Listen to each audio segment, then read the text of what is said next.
북한이 사흘에 걸쳐 한국 무인기가 평양에 침투했다고 주장하며 또다시 쓰레기 풍선 도발에 나섰습니다. 북한의 주장과 노림수 과연 뭘까요? 조한범 통일연구원 석좌연구위원과 함께 짚어보겠습니다. 안녕하십니까? 안녕하세요. 네. 자, 어제 북한 외무성이 한국 무인기가 평양에 침투했다는 성명을 냈는데요. 구체적으로 좀 어떤 내용이죠? 그러니까 어제 밤에 성명을 냈죠. 예. 그리고 이제 제목은 중대 성명이었고 외무성이 냈어요. 보통 이런 군사적 안보 사안은 총참모부나 국방성이 내거든요. 네. 근데 외무성이 냈다는 얘기는 이제 국가 대 국가 관계라는 것, 김정은 위원장의 이국가론, 그걸 이제 명확히 하는 거로 보여지고요. 네.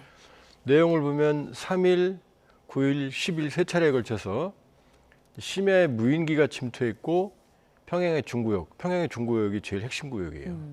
중구역에 전단을 살포했다. 이런 내용이거든요. 예. 그리고 이제 사진까지 찍어서 아마 TOD로 이제 찍은 것 같은데 그걸 이제 공개를 한 거죠. 네. 그럼 이제 여기에 대해서 이제 몇 가지 가능성을 우리가 살펴볼 수 있는데 북한의 자작극일 가능성이 있고 첫 번째, 두 번째는 우리 민간 단체가 했을 가능성이 있고, 세 번째는 이제 우리 당국이 했을 가능성이 있는데 제가 보건대 우리 당국은 아닌 것 같아요. 할 이유가 지금 없어요. 여러 가지 면에서.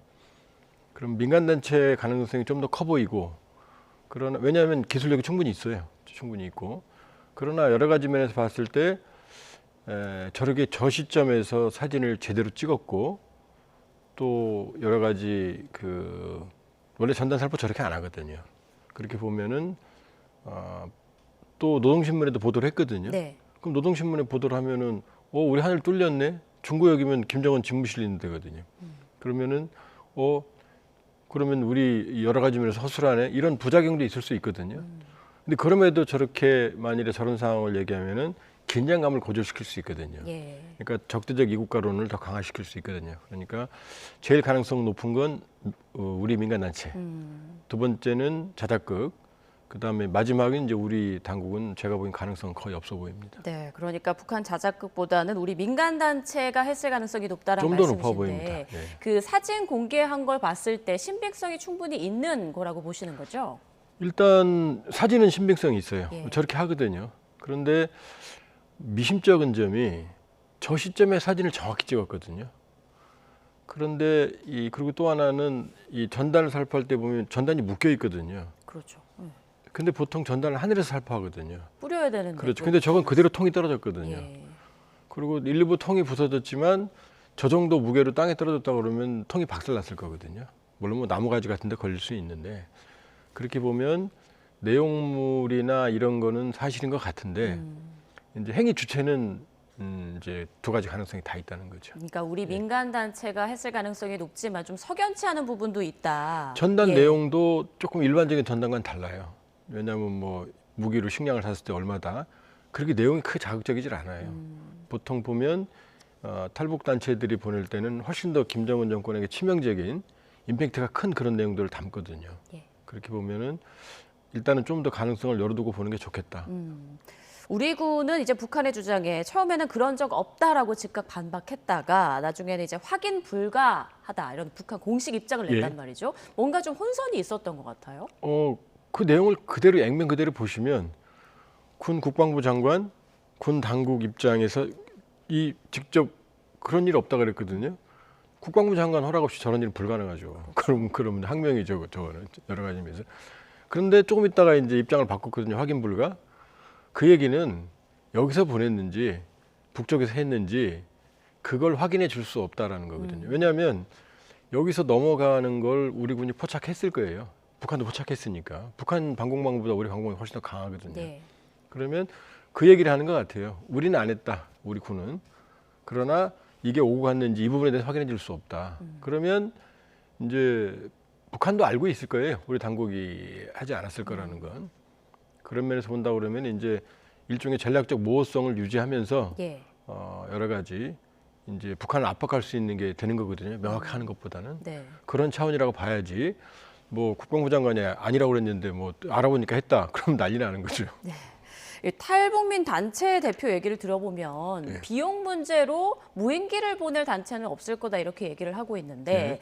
만약 이렇게 위원님 말씀대로 만약 민간에서 보내게 맞다면 우리 정부로서는 참 난감한 일이 되지 않겠습니까? 두 가지죠. 일단 비용 문제라는 얘기를 하는데 저는 생각이 달라요. 왜냐하면 탈북민 단체들이 풍선을 보낼 때 전단 풍선을 보낼 때 USB나 달러도 넣거든요. 그 USB 하나 5,000원, 10,000원만 해도 1,000개면 1,000만 원이거든요. 예. 그러니까 풍선 하나 보낼 때 돈이 많이 들어요, 생각보다. 근데 저 무인기는 이제 RC 비행기일 수도 있고 무인기는 기체 자체는 한 300만 원 정도밖에 안 해요. 아, 그래요? 거기다가 이제 항법 장치, 예. GPS, 그다음에 전단은 뭐 한 5만 장 찍어도 100만 원 정도밖에 안 나와요. 그러니까 제가 추정해 봤을 때 저 무인기의 금액은 500만 원을 넘지 않을 거다. 그럼 탈북민 단체들이 뭐 수십 개 풍선 보내는 것보다 훨씬 값이 싸요. 그러니까 뭐 경제적 비용 때문에 못 보낸다는 건 제가 보기엔 동의하기 어렵고 오히려 풍선 같은 경우 비효율적이죠. 어디 갈지 모르고 어디 설지 모르고. 근데 저거는 한 대만 보내도 정확하게 내비게이션 항법으로 해서 돌아오거든요. 그러니까 저게 훨씬 더 경제적이에요. 그러니까 비용 문제 때문에 못하진 않아요. 근데 이제 문제는 뭐냐면 우리 헌법상 북한은 우리 영토지만 국제법적으로는 유엔에 가입한 별개 국가거든요. 예. 그럼 국제법적으로 영공 침범은 기구 같은 경우도 문제가 되지만 저건 엔진을 달아서 분명히 의도가 있는 거거든요. 원하는 영공 침범을 한 거거든요. 그러면 이거는 법적인 이제 문제가 발생을 하죠. 아, 그러니까 영공을 넘었을 때 풍선과 무인기는 확연히 다른 문제다. 의도적으로 예. 저건 그 영공 침범하는 게 확실하거든요. 근데 풍선 같은 경우는 어디로 갈지 모르거든요. 그러니까는 약간 희석될 수가 있죠. 네. 그렇다고 해서 풍선이 뭐 국제법에 자유로운 건 아니죠. 왜냐 중국의 그 기구가 그 미국에까지 가서 문제가 됐던 적이 있잖아요. 예. 예, 그러니까 그러나 이 엔진을 단 기체는 의도적으로 영공 침범이 보다 명확하기 때문에 네. 위협 소지가 훨씬 더 커지죠. 자, 그러면 만약에 민간 단체에서 무인기를 보낸 거라면 이제 국제법 위반까지 될 수 있는 문제라면 우리 정부에서 어떻게 대응해야 할까요? 좀 복잡해지죠. 왜냐하면 국제법은 위반이지만 또 국내법으로는 북한이 우리 영토거든요. 그러니까 여러 가지 면에서 좀 복잡한 문제들이 명확하게 규정하기 어려운 문제들이 좀 발생하죠. 그러나 확실한 건 저런 행위 자체는 풍선보다 남북 간의 긴장을 훨씬 더 고조시키는 건 틀림이 없죠. 그러니까 그렇죠. 우리 정부 입장에서도 바람직하지 않죠. 왜냐하면 저것으로 인한 우발적인 무력 충돌, 북한의 도발, 이 모든 가능성이 다 있거든요. 그리고 북한이 제일 무서워하는 게 전단인데 지금 평양 중심부에 뿌렸다는 거거든요. 수없이 많이 뿌렸다는 거거든요. 그러면 저게 사실이라면 평양 주민들이 다 알 거예요. 그러니까 노동신문에도 그 공개했을 가능성도 있거든요. 그런 개연성도. 그럼 저런 일이 반복된다 그러면은 북한은 반드시 대응 행동을 하겠죠. 이걸 예. 막기 위해서. 과거에도 이 티푸테스로 가다가 충돌하고 대화로 마무리하고 이런 경우가 있거든요. 그러니까 비공개적으로 이루어진 사실이거나 북한이 반응을 안 했다면 모를까 일단 저렇게 반응을 한 상황이라면 우리도 긴장 관리를 해야 돼요. 지금부터는.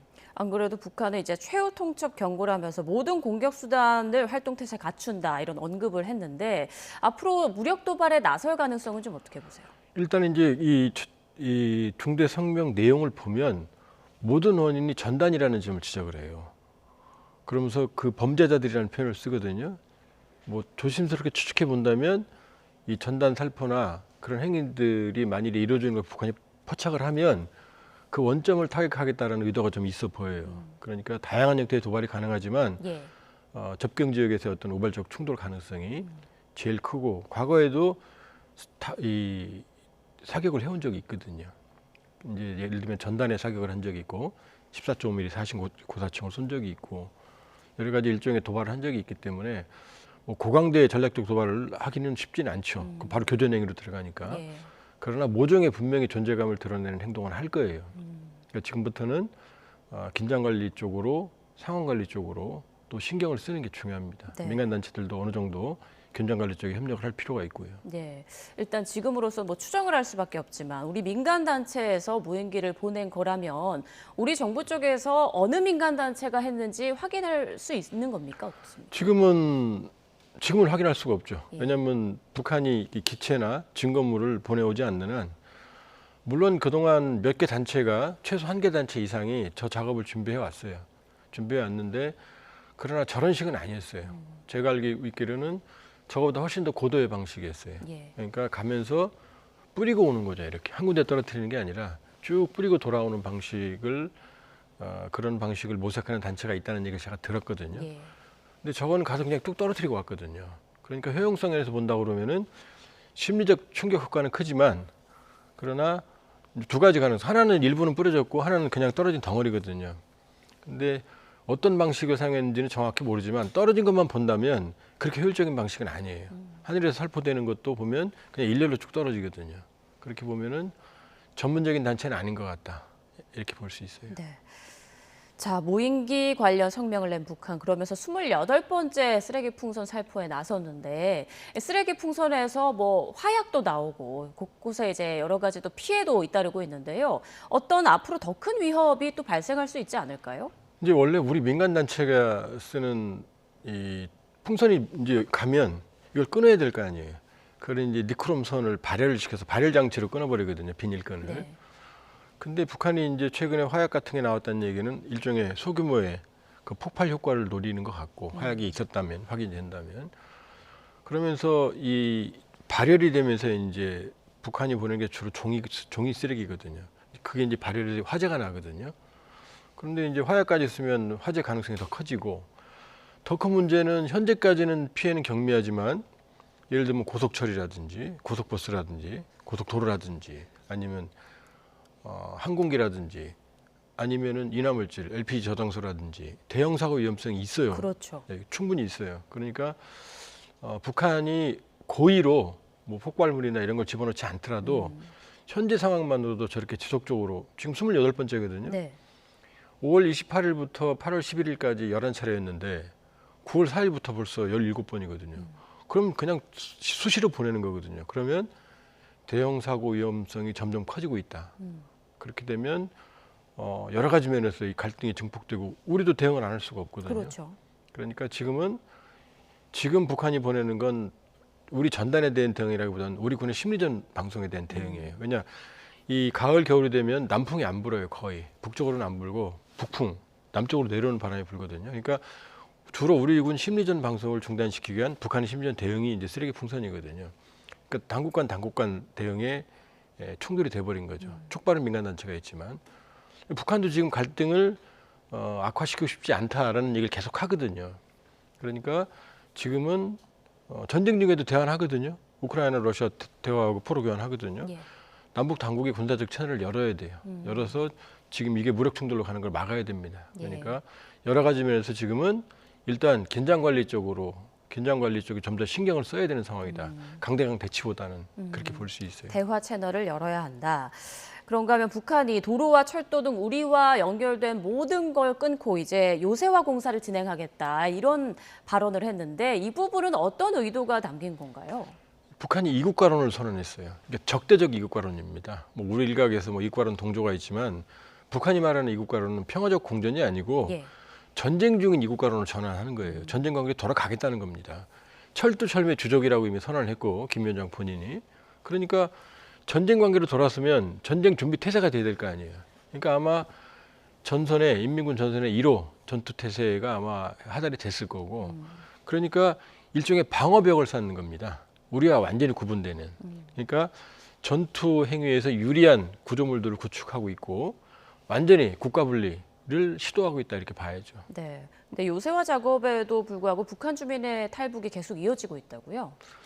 그건 왜 그러냐면 이제 요새화는 탈북민 방지보다는 말씀드린 이 방어 차원, 예. 전쟁 준비 차원이 훨씬 더 크고요. 지금 탈북이 구조적으로 어려워요. 이제 북중간에도 2중, 3중 철조망이 쳐져 있고 또 중국 내에는 반간첩법이 있어서 활동하기가 어려워요. 그 브로커들이 거의 활동을 못합니다. 지금 과거 200~300만 원이던 탈북 비용이 네. 지금 1억 원까지 올라도 안 움직여요. 브로커들이. 그다음에 러시아는 UNHCR 도움을 받아서 탈북이 가능했는데 북러 밀착으로 이제 러시아가 오히려 탈북민을 체포해서 북한에 인계하는 상황이거든요. 그러니까 북쪽이 완전히 막혔어요. 근데 내부에서는 최악의 경제 상황이거든요. 가장 안 좋습니다. 그러니까 푸시 요인이 많아요. 탈북을. 그러니까 북쪽으로 못 가니까 남쪽으로 내려오는 거죠. 그러니까 해상이 열려 있잖아요. 네. 그러니까 구조물을 막으면 이제 육상 MDL 군사분계선은 어렵겠지만 이제 해상 쪽 일종의 보트 피플이 많아질 거고 보트 피플이 다량으로 발생을 하면 그게 이제 최저 말기적 경상이거든요. 이미 작년에 2차례 있었고요. 서해와 동해 고성 쪽으로, 5월에 서해 강화도 쪽으로, 그다음에 이제 10월에는 이 고성 쪽으로, 그다음에 이제 올 8월에 이제 교동도 쪽으로, 그다음에 이제 또 있었거든요. 이 고성 쪽으로. 지난해 10월에 이제 동해였네요. 뗏목으로. 근데 이번에 또 지금 저 목선을 타고 왔거든요. 그럼 이게 보트피플 형태거든요. 예. 그러면 내부 압박으로 인해서 이제 이쪽 북쪽으로는 못 가니까 남쪽으로 내려올 거고, DMZ 쪽은 막아버렸으니까 이제 해상 탈북이 많아지겠죠. 그렇군요. 북한이 지난 7일 그 최고인민회의를 열지 않았습니까? 예. 이때 개헌에 나설 거다 이런 예상이 많았는데 일단 헌법 개정 소식은 있었지만 구체적인 내용은 없었고 김정은도 뭐 참석하지 않았다 이런 얘기가 들렸단 말이에요. 그러니까 지난해 연말 전원회의를 통해서 김정은 위원장이 남북을 전쟁 관계, 적대적 관계로 전환했고, 예. 그다음에 1월 15일 최고인민회의 시정연설에 3가지를 지시했어요. 우리 국경선을 따로 규정해라. 그다음에 통일과 민족 개념을 삭제해라. 어디서? 헌법에서. 근데 원래대로라면 4, 5월에 열었어야 되는데 10월 7일, 8일 열었거든요. 예. 그런데 결국 개정을 못했어요.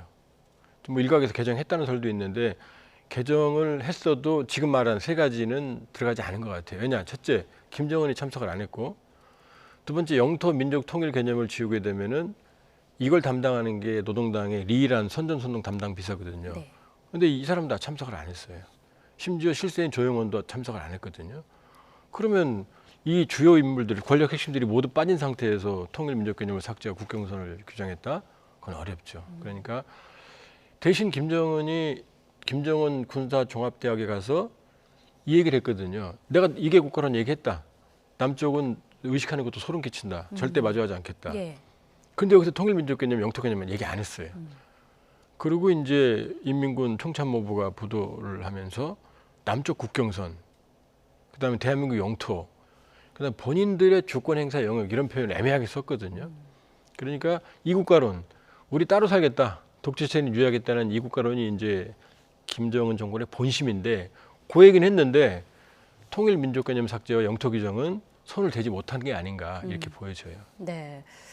자, 뭐 그러니까 민족과 통일 삭제를 주민들에게 설명하기를 좀 어려울 것이다 이런 분석도 있더라고요. 어려운 게 아니라 불가능해요. 예. 왜냐하면 김일성 주체 사상은 민족주의적 공산주의거든요. 물론 80년대 이전에는 민족이라는 개념을 많이 안 썼는데 80년대 이후에는 쓰거든요. 그렇게 보면 민족과 통일을 지우면 할아버지를 파묘하는 거예요. 부관 참시하는 거예요. 예. 그럼 자기가 백두혈통인데 백두산이 항일 빨치산, 그다음에 백두산 미령하면은 이제 조국과 민족 통일이거든요. 조국 해방 전쟁 6.25 그렇게 부르는데 그것도 의미가 없어지잖아요.